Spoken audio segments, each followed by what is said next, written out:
Hello friends, hope you are doing good and watched my previous video lecture on vectors which lays the foundation stone for building physics. We will start with resolution of vectors in continuation with earlier video lecture. I believe you must have watched my earlier lecture on vector addition and subtraction. If not, then please watch it from my channel, link in the description. देखो now we will see why we do resolution of vectors and what is it actually. ठीक है, तो सबसे पहले तो क्यों करते हैं resolution vectors, उसका आंसर ये है कि to make the vector operations easier.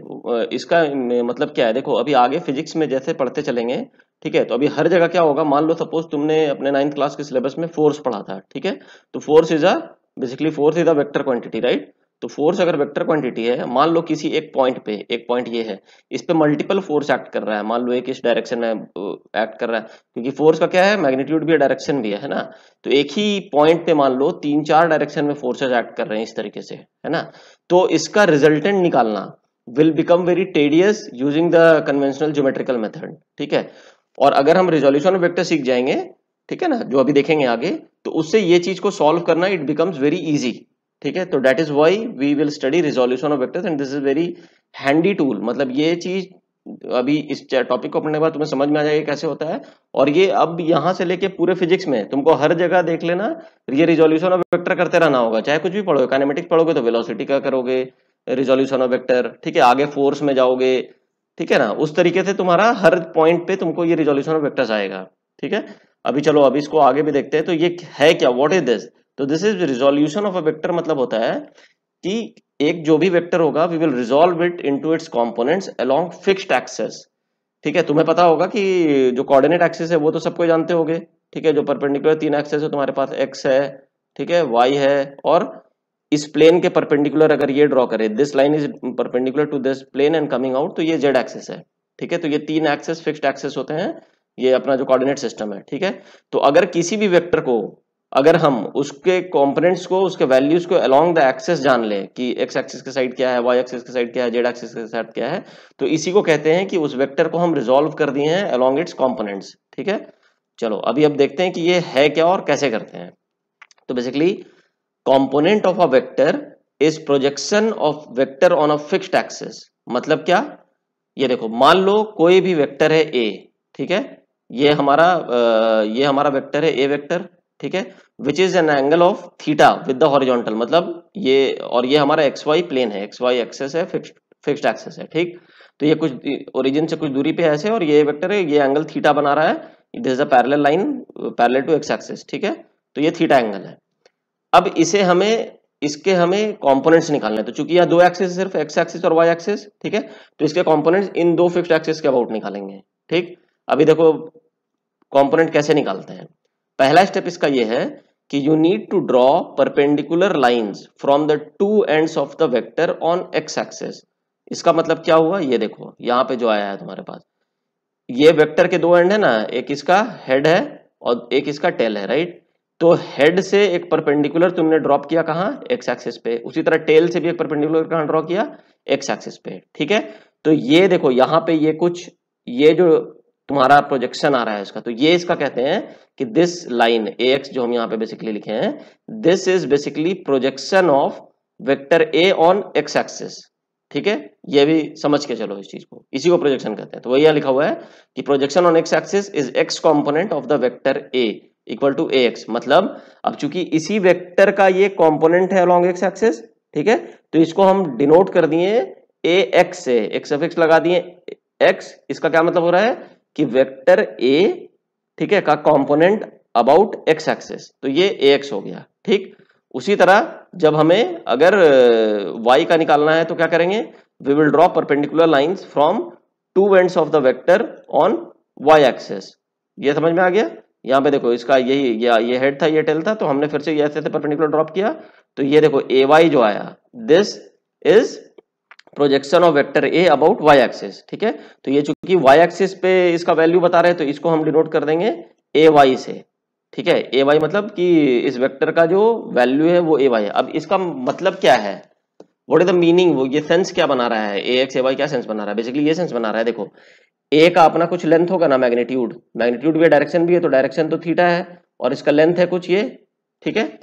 अब हम ये जानना चाहते हैं कि इसका लेंथ का कंपोनेंट एक्स एक्सिस पे कितना है। तो इसको जब प्रोजेक्ट किए हम, ठीक है, तो ये जो ax बता रहा है, ये ax बता रहा है कि अबाउट एक्स एक्सिस इसका लेंथ कितना है, ये बता दिया, और इस तरफ बता दिया कि अबाउट वाई एक्सिस इसका लेंथ कितना है, ये वाला, ठीक है, ax और ay उसका लेंथ बता दिया। समझ में आया? तो और एंगल की अब जब बात करें तो एंगल क्या है, देखो चूंकि ये डायरेक्शन हम यहाँ खुद ही स्पेसिफाई कर दे रहे हैं कि अलोंग एक्स एक्सिस, तो एक्स एक्सिस तो हमारा एक फिक्स डायरेक्शन होता है ना, उसी तरह वाई एक्सिस भी अपना फिक्स डायरेक्शन है एक, ठीक। तो जब हम बात ही कर रहे हैं कि ax वेक्टर का रिजोल्यूशन अबाउट एक्स एक्सिस, तो डायरेक्शन तो हम नहीं दिए हैं, है ना, तो a का कंपोनेंट सिर्फ बात करना था, तो वो ax है, और उसी तरह यहाँ पे ay है, ठीक है। अभी ग्रेजुअली और समझ में आ जाएगा कि ये चीज क्या है, बस अभी ध्यान से सुनते समझते रहो चीजों को कि कैसे कंपोनेंट पहले निकालते हैं, ठीक।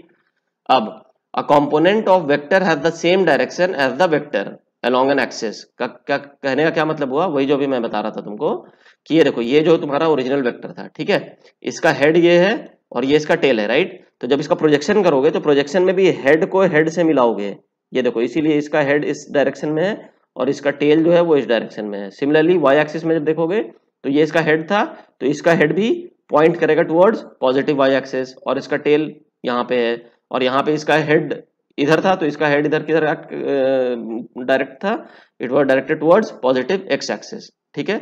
उसका मतलब यही था, समझ गए।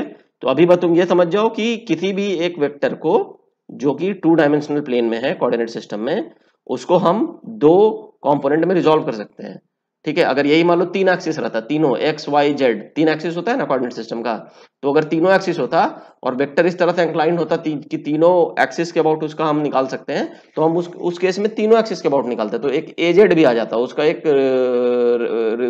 कंपोनेंट एजेड में भी रहता। लेकिन अभी हम लोग को चूंकि 2 प्लेन में ही पढ़ना है, तो अभी हम यहाँ पे सिर्फ ax और ay का बात किए हैं, ठीक है, ये ax है और ये ay है, ठीक। और तुम बस अभी यही समझो कि एक किसी भी वेक्टर को 2 कंपोनेंट में हम बांट सकते हैं, है ना।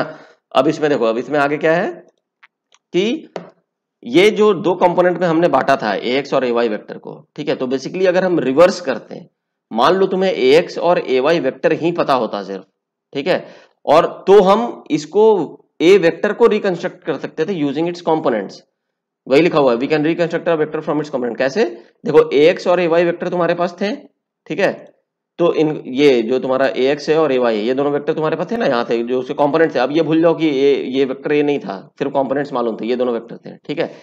तो इनको तुम हेड टू टेल अरेंजमेंट कर देते, मतलब ax का हेड और ay का टेल को ऐसे मैच करा देते, तो ये 90 डिग्री बनाता, क्योंकि ये y एक्सिस के अबाउट था, ये x एक्सिस के अबाउट था, तो ये 90 डिग्री एंगल बनाता, ठीक है। तो अब इसमें तुमको अगर रिजल्टेंट निकालना होता, तो तुमको ट्राइंगल लॉ पता है ना, इट्स वेरी सिंपल। क्या करते तुम, यहाँ से यहाँ ज्वाइन कर देते इसको, ये एंगल थीटा हो जाता, तो यही वेक्टर ए वापस से भी तुमको बन जाता, ठीक है। तो कहने का मतलब है कि ए को उसके कंपोनेंट्स में बांट सकते हैं, समझ गए, अबाउट फिक्स्ड एक्सिस एक्स और वाई, और अगर कंपोनेंट्स दिया हुआ है एक्स और वाई, तो उससे हम उसका वेक्टर भी निकाल सकते हैं, ठीक है। चलो अब आगे बढ़ते हैं। Now we want to calculate the actual values of उसका हॉरिजॉन्टल, जो अभी किसी भी वेक्टर को हम 2 कंपोनेंट में बांट सकते हैं, अगर 2 डायमेंशन में है तो एक्स और वाई एक्सिस में, तो उसको हम ax और ay में बांट सकते हैं, ठीक है। तो हमको ax का एक्चुअल वैल्यू जानना है कि what is the actual value of this it's component about x axis and what is the value of its y component about y axis, ठीक है, वो हमें जानना है। तो वो कैसे करेंगे, देखो ये भी सिंपल है। इसमें क्या है, तुमको इनिशियली तुमको मालूम है कि मैग्नीट्यूड ऑफ वेक्टर ए ये है, मैग्नीट्यूड का बात मतलब क्या हुआ, इसका लेंथ, ठीक है, ये लेंथ, तो इसका लेंथ कितना दिया हुआ है, ए दिया हुआ है, मतलब स्मॉल ए इसका लेंथ है। अब ये ट्राइंगल पी क्यू आर में तुम गौर करो, पी क्यू का वैल्यू कितना दिया हुआ है ए, ठीक है। अब तुम ये पी क्यू आर कैसे ट्राइंगल बनाए हैं, ये लाइन हॉरिजॉन्टल था, ठीक है, तो इसके हेड से, हेड ऑफ द वेक्टर से एक परपेंडिकुलर हमने ड्रॉ कर दिया इस लाइन पे, ये जो लाइन था, ठीक है। तो वो जहां मीट कर रहा है उसको हमने आर डिनोट कर दिया, तो ये एक ट्राइंगल बन गया, बेसिकली पी क्यू आर एक ट्राइंगल बन गया हमारा, ठीक है। तो यहाँ पे पी क्यू आर में पी क्यू इक्वल टू ए था।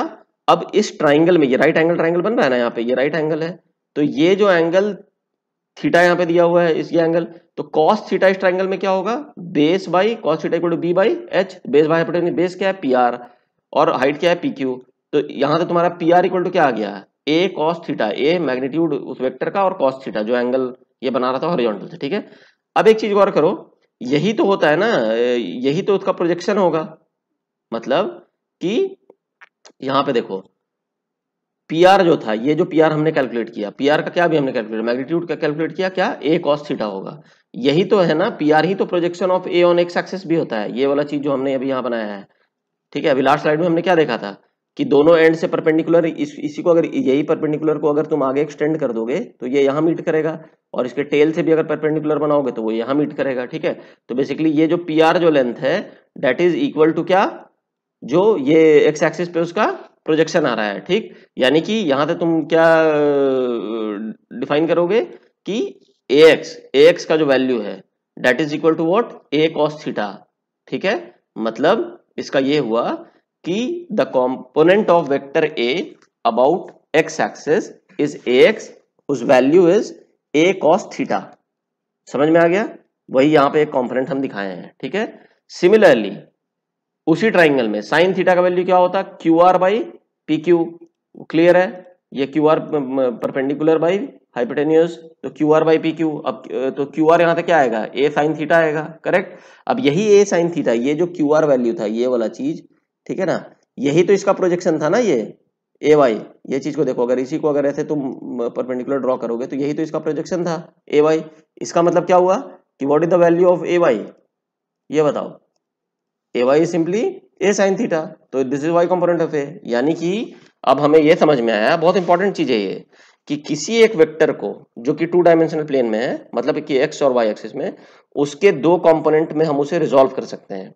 अगर हमें उस वेक्टर का, वेक्टर बोल रहे हैं तो मतलब यूनिट मैग्नीट्यूड पता है उसका लेंथ, और डायरेक्शन पता है एंगल अबाउट सम एक्सिस, तो मान लो एक्स एक्सिस के अबाउट तुम्हें उसका एंगल मालूम है हॉरिजॉन्टल से, तो उस वेक्टर को हम 2 कंपोनेंट में डिवाइड कर सकते हैं, एक हॉरिजॉन्टल कंपोनेंट, एक vertical component. Horizontal component means X axis, vertical component means Y axis in our convention, ठीक है।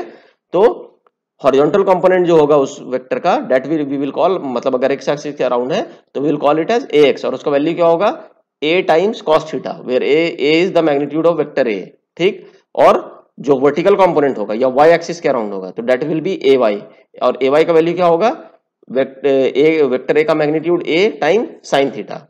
ये तुम्हें एकदम याद रखना है, ये हर जगह यूज होता है यही चीज, ठीक है। अभी आगे इसका देखेंगे भी हम कि कैसे कहाँ यूज होता है ये। तो इसका मतलब ये हुआ फाइनली कि any vector A can be resolved into its components A X, A Y and A Z along fixed axis X Y and Z respectively, यही मैंने भी बताया था। अभी चूंकि हम लोग यहाँ पे सिर्फ 2 डायमेंशन में एक्स और वाई में पढ़ रहे हैं, तो that is why A Z is 0, तो we are considering only A X and A Y. अगर तीनों डायमेंशन होगा तो किसी एक को हम तीनों डायमेंशन में वी कैन ब्रेक, ठीक है। उसमें एक और एक अलग से एंगल आता है, तो अभी वो जानने का तुम्हें जरूरत नहीं है, ठीक है। 3 कंपोनेंट में तुम्हें 2 डायमेंशन ही समझना है इस चीज को, ठीक है। यहां तक चलो अब आगे देखते हैं। देखो अब वेक्टर तो जरूरी नहीं है किसी एक ही डायरेक्शन में हो, जैसे हम पिछले स्लाइड में देखे थे, वो तो किसी भी डायरेक्शन में हो सकता है, ठीक है। मतलब किसी भी पॉइंट पे, मान लो तुम फोर्सेस चैप्टर जब पढ़ेंगे तो उसमें फोर्स किसी भी डायरेक्शन में एक्ट कर सकता है किसी बॉडी पे, ठीक है। तो उसका भी रिजोल्यूशन हमें समझ में आना चाहिए, एक ही डायरेक्शन में तुम्हारे पास नहीं रहेगा, है ना। तो सपोज करो इस केस में वेक्टर ए अब इस तरीके से है, ठीक है, ये वेक्टर ए है और ये एंगल थीटा बनाता है विद द हॉरिजॉन्टल इस तरीके से, ठीक। अब हम अगर इसका तुमको बोलेंगे कि इसका कंपोनेंट्स बताओ अबाउट एक्स एक्सिस और वाई एक्सिस, तो तुम क्या कैसे बताओगे, क्या होगा बताओ। देखो एक चीज में समझना जरूरी था, जो मैंने तुमको बताया था कि डायरेक्शन इसका निकालना समझना बहुत इंपॉर्टेंट था, कि एक्स और ए वाई का जो कंपोनेंट का डायरेक्शन हम बनाएंगे, उसमें भी एरो बनाते थे ना एक्स और ए वाई में भी, वो किधर बनाएंगे, देखो ये ए का वेक्टर का जो हेड का डायरेक्शन होगा उसी साइड दोनों के प्रोजेक्शंस का भी डायरेक्शन उधर ही होगा। मतलब इसका अगर हम 2 कंपोनेंट बोल रहे हैं अबाउट एक्स एक्सिस और वाई एक्सिस निकाले, इसका मतलब हम क्या बोल रहे हैं, एक एक्स एक्सिस मतलब वाई एक्सिस मतलब इधर होगा, और एक्स एक्सिस मतलब किधर होगा, अलोंग दिस, ऐसा होगा, 2 कंपोनेंट होगा इसका, ये समझ में आ रहा है। तो इन दोनों का डायरेक्शन ही बताना होगा, तो ये किधर होता है, जिस साइड उसका हेड पॉइंट कर रहा है, तो इसका हेड इधर पॉइंट कर रहा था, तो उसका वाई वाला कंपोनेंट जो होगा वो इधर पॉइंट करेगा, और एक्स वाला जो कंपोनेंट है वो इधर पॉइंट करेगा। ये समझ में आया सबको, नहीं भी आया तो ये चीज समझ लो अभी, ठीक है। ये इंपॉर्टेंट चीज है जानना। तो अब बताओ कि अभी ये जो मैंने फिगर बनाया है इसका कंपोनेंट्स किधर होगा बताओ। सिंपल है, इसको सिंपली ब्रेक कर दोगे ए को, है ना, ए वाई और ए एक्स में, तो ए एक्स किधर पॉइंट करेगा, वही जो भी मैंने तुम्हें समझाया था, A X will be along negative X axis, ये समझो यहाँ पे, समझ में आ रहा है, क्योंकि इसका ये पॉइंट किधर कर रहा है, ये देखो ये पॉइंट इस डायरेक्शन में कर रहा है, ये डायरेक्शन तुम्हारा प्लस एक्स एक्सिस है, राइट। तो ये वाला जो डायरेक्शन होगा ये माइनस एक्स एक्सिस है, यानी कि ax जो पॉइंट कर रहा है that direction is along minus x axis, ठीक। और ay का डायरेक्शन इस केस में किधर है, ऊपर है, तो ऊपर का डायरेक्शन क्या था हमारा, प्लस वाई एक्सिस था, तो that is why ay direction is along plus Y axis, ठीक है। और तुमको अगर हम तुमसे ay और ax का वैल्यू पूछते तो ये तुम आराम से बता देते, कैसे, ax इसका क्या है, हॉरिजॉन्टल कंपोनेंट है, तो ax इक्वल टू क्या होता है, simply a times cos theta, इसमें किसी को कोई दिक्कत नहीं, ठीक है। और ए वाई इक्वल टू क्या होता है, ए टाइम्स सिंपली साइन थीटा, ठीक है, इसमें भी कोई दिक्कत नहीं। ये दोनों तो अब तुमको याद रख लेना है, ठीक है, कि कंपोनेंट जो रिजॉल्व करेंगे दो में, तो एक एंगल के अलोंग जो है, ये देखो ये वाला जो एक्स कंपोनेंट है ये एंगल के अलोंग है ना, ये एंगल थीटा है, तो थीटा के अलोंग वाला जो है दिस इज एक्स, तो ये this will be always a cos theta. और अवे फ्रॉम द एंगल, मतलब यहाँ पे एंगल थीटा, इस वाले में एंगल थीटा नहीं लिखा हुआ है ना, तो अवे फ्रॉम द एंगल को हम डिफाइन क्या करेंगे, that will be A sine theta and both will be mutually perpendicular. तो इस तरह से रिजॉल्व करते हैं, ठीक है। चलो अब आगे, अब तुम लोग मुझे हेल्प करो बताने में कि जैसे ये वेक्टर है मान लो, तो इसमें क्या करेंगे, रिजोल्यूशन ऑफ वेक्टर किधर किधर होगा बताओ, इसमें एक होगा, बताओ जल्दी से, एक्स और ए वाई इसका किधर किधर होगा, देखो ये ऐसा होगा, एक्स इस साइड होगा और ए वाई इस साइड होगा, है ना। कंपोनेंट्स एक एक्स होंगे एक ए वाई, एक्स विल बी का डायरेक्शन किधर होगा, अलोंग पॉजिटिव एक्स एक्सिस, ठीक है, और ए वाई का डायरेक्शन किधर होगा, नेगेटिव वाई एक्सिस, ये ध्यान रखना है इसमें, ठीक। उसी तरह अब इसमें बताओ, मान लो इस तरह का है तो क्या होगा, इसके भी दो कंपोनेंट्स हॉरिजॉन्टल वर्टिकल, बताओ जल्दी से, अब बता लोगे आराम से, ए एक्स किधर होगा, इस साइड, और ए वाई नीचे के साइड। अब ए एक्स का डायरेक्शन क्या हुआ, देखो ए एक्स का डायरेक्शन नेगेटिव एक्स एक्सिस की तरफ पॉइंट कर रहा है, और ए वाई का भी direction along negative Y axis की तरफ पॉइंट कर रहा है, ठीक है। ये डैश मत समझना, दिस इज नेगेटिव, ये याद रखना, ये this is negative X axis, negative Y axis, ये पॉजिटिव एक्स एक्सिस, ये नेगेटिव वाई एक्सिस, ठीक है। उसी तरह यहाँ नेगेटिव एक्स एक्सिस था।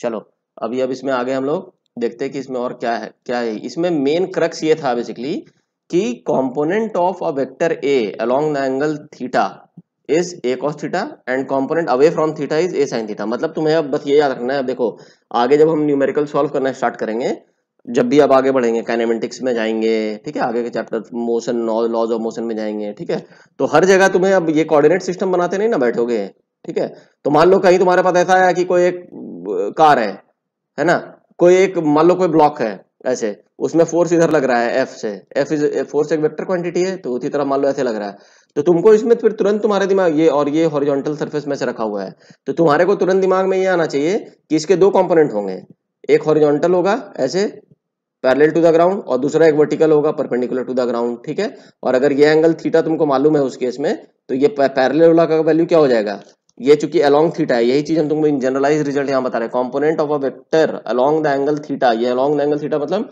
जो एंगल ये थीटा मालूम है, तो ये क्या होगा, एफ कॉस थीटा, क्लियर है, इसमें कोई दिक्कत नहीं। और and the component away from theta is a sine theta, away from theta का मतलब क्या हुआ, इस वाले में इधर वाला कंपोनेंट में it is away from theta ना, ठीक है, तो this will be F sine theta simply, समझ गए। तो ये बेसिकली याद रखना है, तो ये जरूरी नहीं ना है कि यही केस है या यही केस है या कोई भी केस है, तुमको बस ध्यान रखना है कि उस एक फोर्स को टू डायमेंशन में हम दो कंपोनेंट में बांट सकते हैं, एक जो हॉरिजॉन्टल कंपोनेंट में होगा जो एंगल के टुवर्ड्स होगा, अभी हॉरिजॉन्टल वर्टिकल बोलना भी सही नहीं है, बताओ क्यों हॉरिजॉन्टल वर्टिकल बोलना सही नहीं है। कभी कभार तुम्हारे पास ऐसा भी सिचुएशन आ सकता है कि एक बॉडी पे बता देगा कि कोई एक ऑब्जेक्ट है मान लो ऐसा, उस पर फोर्स एक्ट कर रहा है विद एंगल मान लो थीटा फ्रॉम द वर्टिकल ऐसा, ठीक है, और ये मान लो ए वेक्टर है सपोज ऐसा, तो इसका क्या हो जाएगा, इसका जो वर्टिकल कंपोनेंट है नाउ, ये ए का जो वर्टिकल कंपोनेंट है इस साइड, और ये हॉरिजॉन्टल कंपोनेंट होगा इस साइड, तो अब इसका वर्टिकल कंपोनेंट जो है वो हो जाएगा ए कॉस थीटा, ये समझ में आ रहा है। तो तुमको ये जनरलाइज रिजल्ट याद रखना है, ये जो हम बताए हैं कि component of a vector along the angle theta is A cos theta, समझ में आ रहा है, this becomes a cos theta, और ये हॉरिजॉन्टल वाला बन जा रहा है ए साइन थीटा। तो ऐसा कोई सैक्रोसैंक्ट नहीं लिखा हुआ है कि horizontal is always cos theta and vertical is always sin theta, it's not like that, it's only you have to remember component of a vector along the angle theta is, और यहाँ theta ही नहीं है, जरूरी नहीं कि theta रहे, theta phi चाहे कुछ भी रह सकता है, तो along the angle is a cos of that angle और away from the angle is a sin of that angle। ये बहुत क्लियर होना चाहिए सबको, ठीक है, ये बहुत छोटा छोटा चीज है, तुम लोग को लग रहा होगा हम ये इतना बकवास सा चीज काहे बोल रहे हैं, कि इतना छोटा छोटा चीज को क्यों बोल रहे हैं, ये छोटा छोटा चीज बकवास नहीं है, ये आगे तुमको पता चलेगा कि जब जब आगे पढ़ने लगोगे ना तो तुम बहुत कंफ्यूज हो जाओगे खुद में कि यार कहाँ रिजॉल्व करें, इधर करे क्या करे। अब ये तो कॉस थीटा हम पढ़े थे, अब यहाँ साइन थीटा बोल रहा है, ये सब कैसे हो रहा है। तो ये सब छोटा छोटा ही चीज होता है, यही है मस्ट टू नो कंसेप्ट। ठीक है, यही डिफरेंस करता है तुमको बेसिक। ऐसा नहीं कि खाली बेसिक पढ़ लिए तो तुम सीधे जेई का क्वेश्चन बना लोगे या नीट का क्वेश्चन बना लोगे, ऐसा होता है कि अगर ऐसा होता तो फिर तो कोई टीचर कोचिंग का कोई जरूरत ही नहीं पड़ता, आराम से बेसिक पढ़ो और जेई का क्वेश्चन बनाओ बैठ के, कोई प्रॉब्लम ही नहीं है।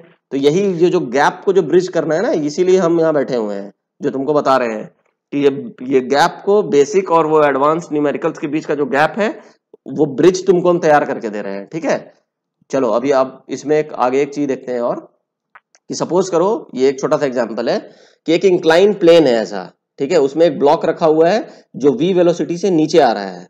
अब velocity is a vector quantity, right, ये मालूम है सबको, पढ़े होगे, velocity is a vector quantity. तो तुमसे हम ज्यादा इसमें कोई सवाल जवाब नहीं कर रहे हैं, हम बस इसमें तुमसे ये प्यार से पूछ रहे हैं कि ये जो तुम्हारा इंक्लाइन था, this is inclined at an angle of theta, ठीक है, ये वेलोसिटी वेक्टर है इस ब्लॉक का।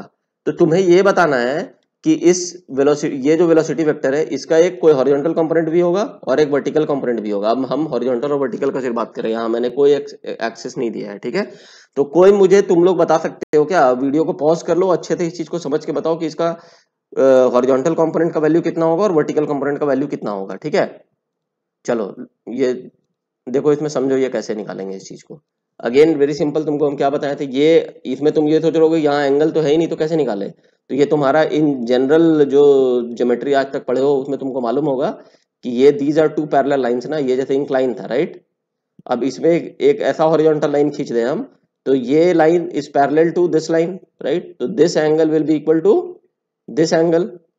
समझ में आ रहा है, ये तो होता है, ये तुमको मालूम है।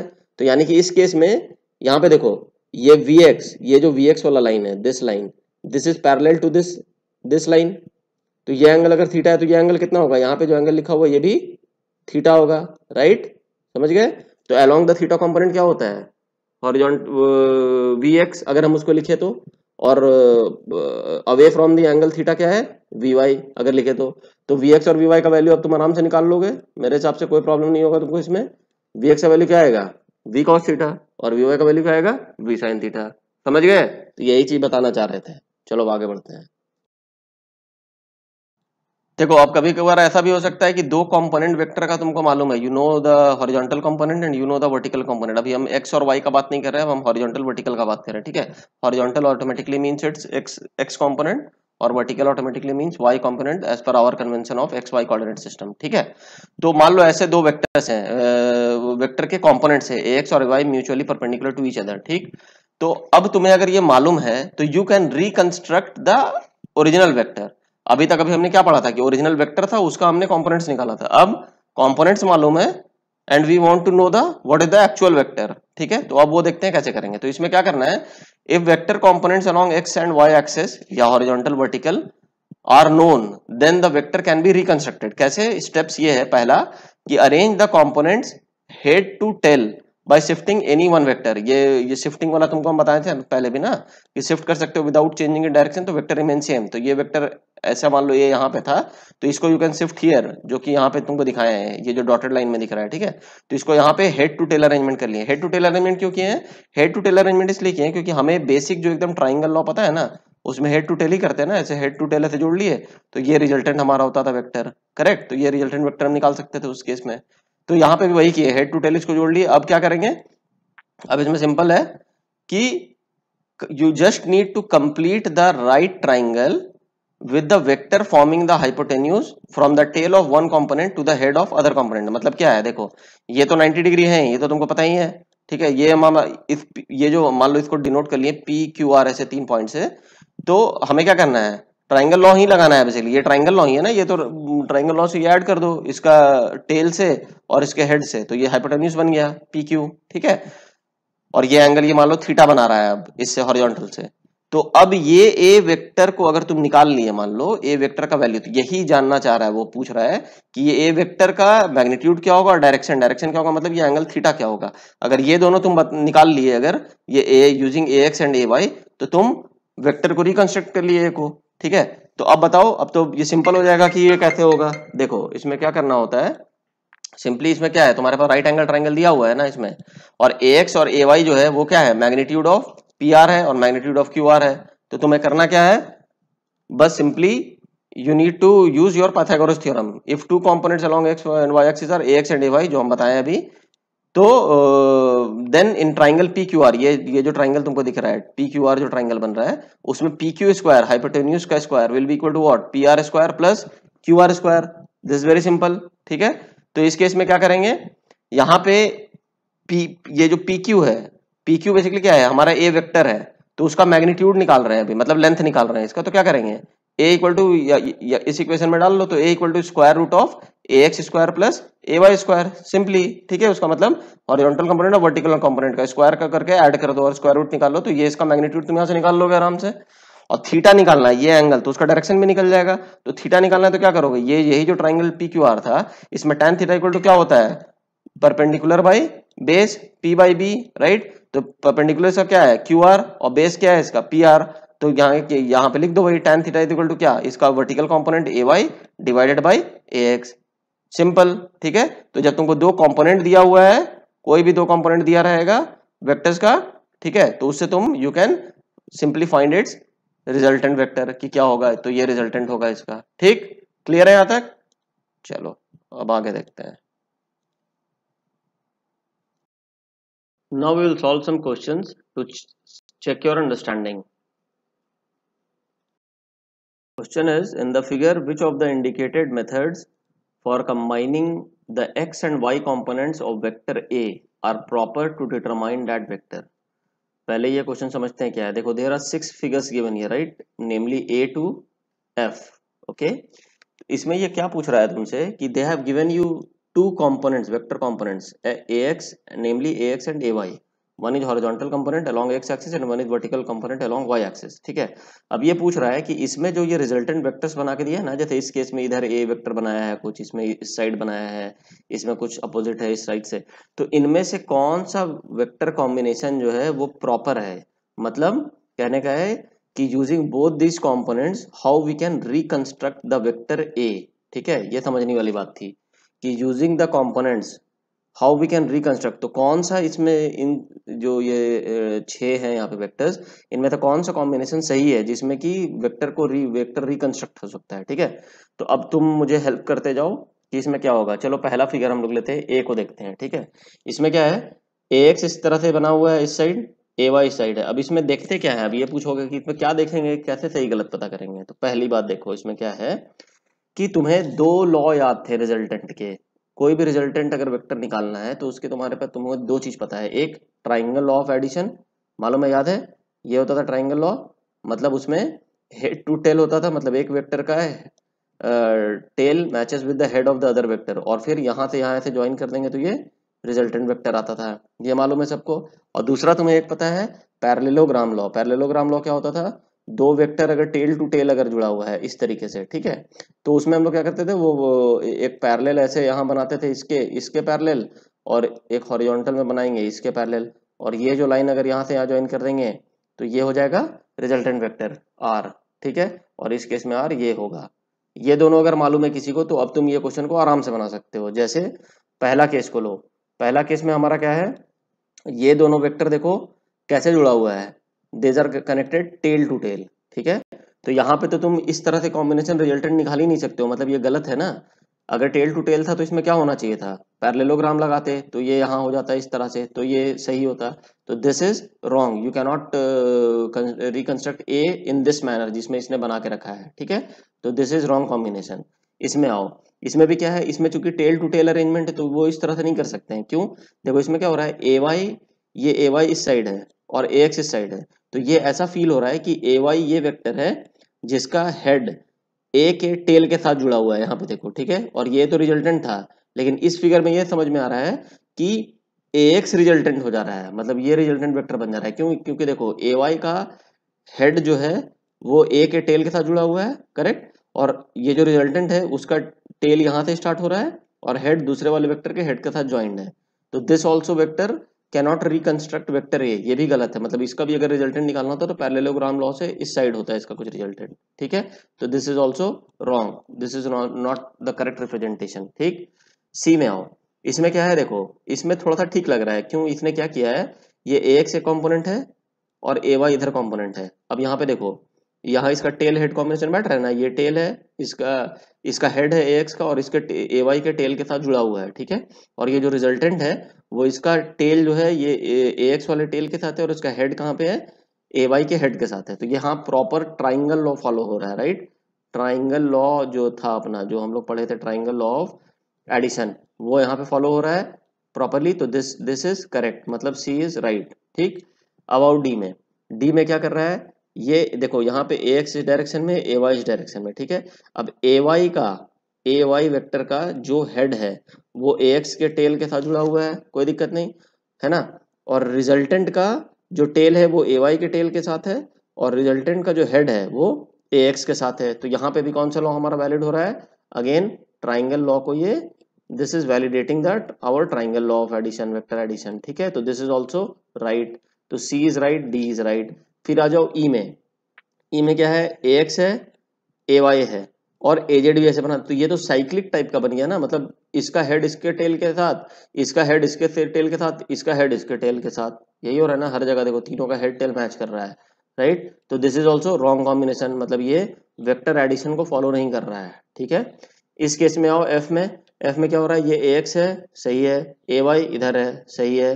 अब इसमें देखो बीचों बीच यहाँ से रिजल्टेंट है, तो ये पैरेललोग्राम बना ना, ये जो डॉटेड लाइन है this is basically A Y और ये जो पैरेलल लाइन है this is basically A X. तो ये हमने पहले एक पैरेललोग्राम इनके, इन दिस केस ये ऐसा पैरेललोग्राम जैसा बन गया। और इसमें जो रिजल्टेंट है वो ज्वाइनिंग द डायगोनल है, देखो ये डायगोनल बना रहा है और इसका हेड यहाँ पे है, ठीक है। तो this is correct, right, because it is following our parallelogram. याद करो पैरेललोग्राम लॉ जो था हमारा वेक्टर एडिशन का, ठीक है। तो this follows parallelogram law of vector addition, तो ये सही है। तो इस 6 फिगर्स में C is correct, right, then D is correct and finally your F is correct. तो this is the right answer. अब इसमें एक चीज बहुत अच्छी बात है, ये चीज तुम्हारे किसी भी ऑब्जेक्टिव क्वेश्चन में पूछ सकता है, चाहे वो जेई का मेंस हो या नीट में, कहीं भी बेसिक क्वेश्चन में ये पूछ सकता है। ये सिंपली तुम्हारा टेस्ट कर लेगा वेक्टर अंडरस्टैंडिंग है कि नहीं। सिंपली सोचो ये वेक्टर लॉ ऑफ एडिशन पे तुमसे ये क्वेश्चन पूछ लिया है ना, इसमें ही बहुत लोग गलत कर बैठेंगे, ठीक है। तो यही चीज समझना था, ठीक। चलो अब आगे देखते हैं।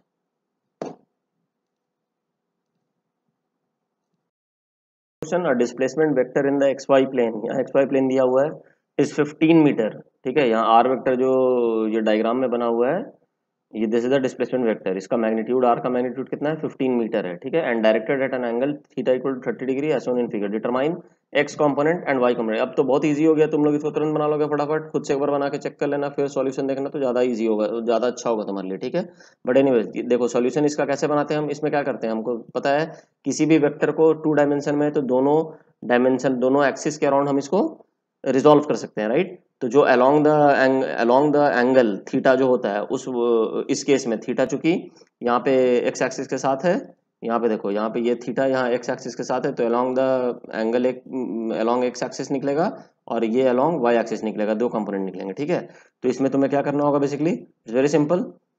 तुम्हें मेनली क्या करना है, तुम्हें प्रोजेक्शन ही तो निकालना होता है ना। अगर एक्स एक्सिस में उसका एक्स कंपोनेंट निकालना है तो क्या करना है, इसका प्रोजेक्शन लेना है। तो प्रोजेक्शन मतलब क्या, डी से सी के, यहाँ से तुम ये जो डी पॉइंट है, डी से यहाँ से सी में परपेंडिकुलर एक्स एक्सिस में परपेंडिकुलर ड्रॉप कर दोगे, तो ऐसा हमने ड्रॉप कर दिया, ठीक है। तो वही लिखा है यहाँ पे, drop projection of R on X axis by drawing a perpendicular from A, sorry from D on X axis, ठीक है। तो सी बी जो बन रहा है तुम्हारा वो क्या होगा, X component of R vector होगा। ये जो सी बी है यही तो है ना इसका एक्स कॉम्पोनेंट, ठीक। अब in triangle D B C, ये जो देखो डी बी सी ट्राइंगल में डीबी का मैग्नीट्यूड क्या है, ये मैग्नीट्यूड क्या है, ये आर है मैग्नीट्यूड इसका कर लेंगे तो, ठीक है। तो cos theta equal to CB by DB, तो CB equal to DB cos theta, ये ठीक है। तो सीबी आ गया तुम्हारा मैग्नीट्यूड, यानी कि एक्स कंपोनेंट आ गया। तो एक्स कंपोनेंट हम कैसे डिनोट करते हैं, आर ऑफ एक्स, तो ये बता देगा X component of vector R. तो that will be how much, it is simply R cos theta. R का वैल्यू कितना था 15 मीटर, कॉस 30, कॉस 30 कितना होता है √3/2, तो it will become 7.5 √3 meters, right. तो ये तुम्हें आर एक्स मिल गया, यहाँ तक कोई दिक्कत नहीं। अब तुम्हें क्या निकालना था, इसका वाई कंपोनेंट। तो फिर इसका क्या करोगे, प्रोजेक्शन लोगे किधर, वाई के तरफ, ठीक है ना। तो वाई के तरफ प्रोजेक्शन लोगे तो कैसे लेंगे, वही फिर से वही चीज हमारा, draw projection of vector R on Y axis by drawing a perpendicular from D, इस पॉइंट से डी से लेके कहां पे करेंगे, ए, ये पॉइंट तक, ठीक है। तो ऑन वाई एक्सिस तो ए बी इज द ये जो चीज है हमारा A B, this is basically Y component of R vector. तो in triangle DBC again DB जो था ये सॉरी डीसी जो था नहीं डीबी आर था, तो हमें निकालना क्या है, डीसी निकालना है। अगर ये डीसी अगर हम निकाल लेंगे ये वाला चीज डीसी, तो DC is equal to what, A B, है ना।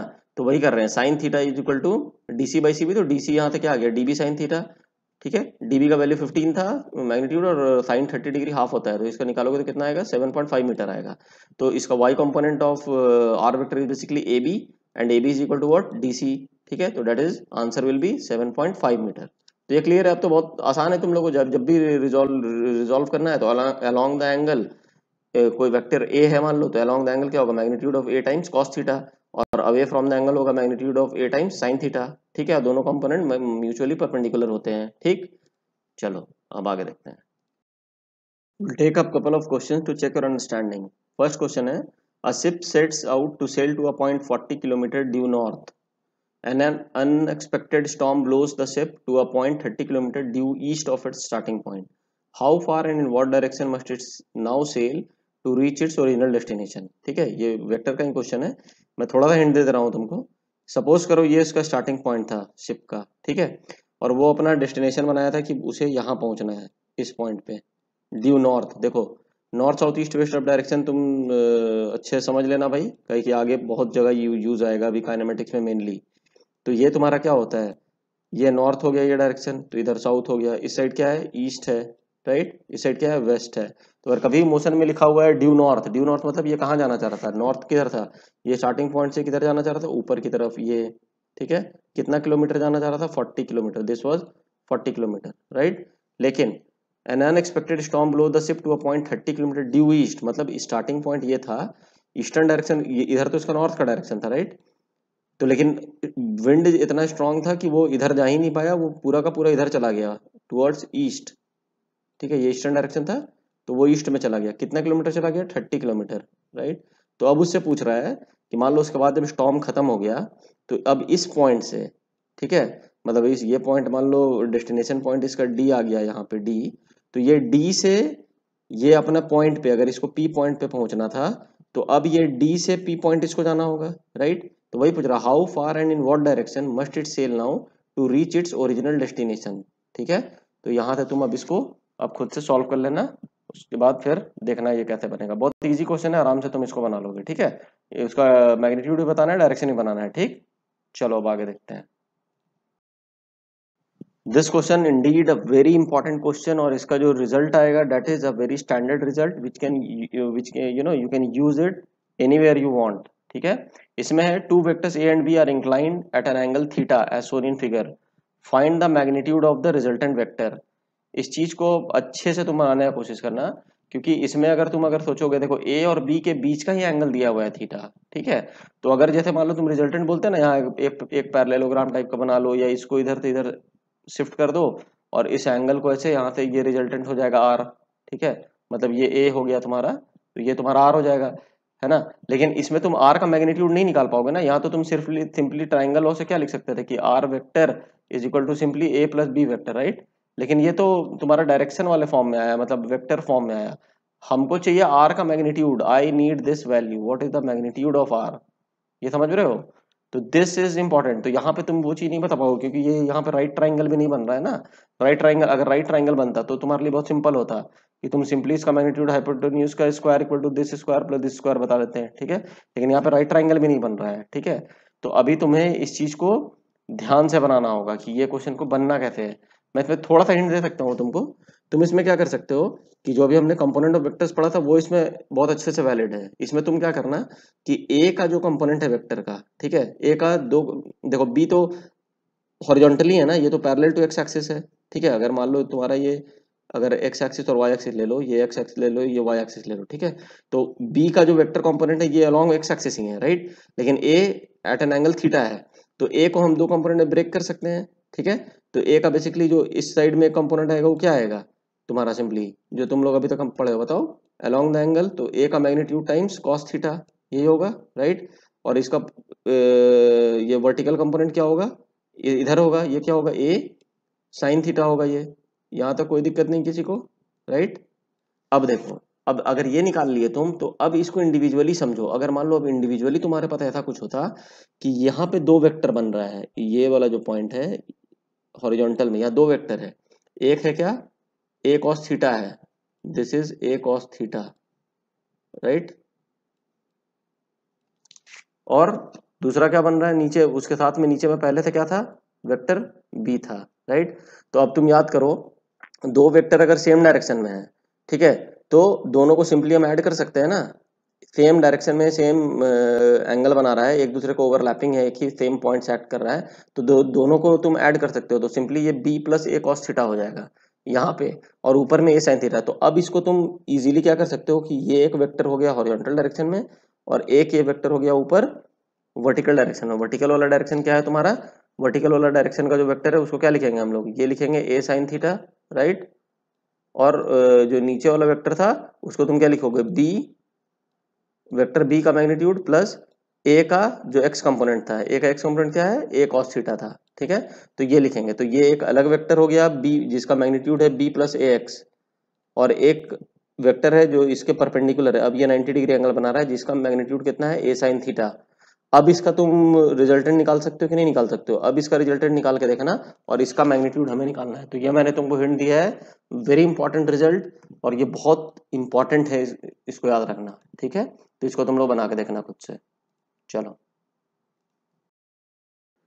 in the last video lecture I had given one question to test your understanding.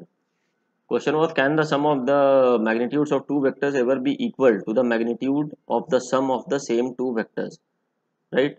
So what does this mean basically? Suppose there are two vectors a and b, okay, so if you find the resultant, right, so resultant maybe it will be how much, it will be simply, if you use triangle law, it will be vector a plus vector b, okay. So the magnitude of the resultant means magnitude of overall a, vector a plus vector b, can it be equal to magnitude of vector a individually plus magnitude of vector b individually, okay. So just see, if we have two vectors like this, okay, a and b, right. So if you need to calculate the resultant vector, then what you will do, you will just arrange it in the fashion of head to tail arrangement. So we will shift this vector a, you can see in the dotted line vector a here. So it is like head to tail combination. Now what will be the resultant? Resultant will be simply, using triangle law, it will be a plus b, right. Now you see here, this is the net resultant vector. So when we had to find the magnitude of the resultant, then what we will do, we will see the magnitudes. This forms a right angle triangle, right, this is a right angle triangle, okay, this is 90 degree. So this is a right angle triangle, magnitude of this side is b, magnitude of this side is a, and we need to find the magnitude of r. So this r is basically hypotenuse of this right angle triangle, right. That is why we can write simply magnitude of r square is equal to magnitude of a square, this, plus magnitude of b square, this, right. So clearly this is not equal to magnitude of a plus b, what we intend to find, okay. Now you see in the second figure, this what we are talking about. So here if you will see, then what we are doing, if suppose there are two vectors aligned like this, a and b, okay. So again, if you will arrange them in head to tail combination here like this, in this figure you can see, okay. So here what you will find is, if you arrange like this, so now again the resultant will be a plus b. Now what is this resultant basically? This resultant is this complete line from here to here, okay, this will be your resultant vector, right. So now if you want to calculate the magnitude of this vector, then what is it? Simply, the magnitude of this vector means the length of this vector is this much, a, magnitude of a, right, and the magnitude of this vector is simply from here to this point, right. So what will be the magnitude of the resultant vector? It will be simply sum of this magnitude a plus magnitude of b. So that is why we are writing magnitude of r is equal to magnitude of a plus magnitude of b. And since r vector itself is a plus vector b, so if you substitute it here in place of r, you will get magnitude of a vector plus b vector is equal to magnitude of a vector plus magnitude of b vector. Correct? Hope I am clear. Because magnitude means the length of the vector, right. So if it is aligned in the same direction, so net magnitude of the resultant is simply the addition of the net magnitude of the two vectors individually, right. So what will be the answer? Yes, the answer is yes, it can be done. and how it when it is possible, when the two vectors are parallel to each other and in the same direction in this fashion. Okay, now the solution to check your understanding question that I have given in this video lecture we will take up in our next lecture video, right? Now also, you please give your genuine feedback in the comment section so that I can improve my future lectures. And if you have not subscribed to my channel, then do it for getting further updates. Till my next video is released, have a good time learning physics. Thanks and bye for now.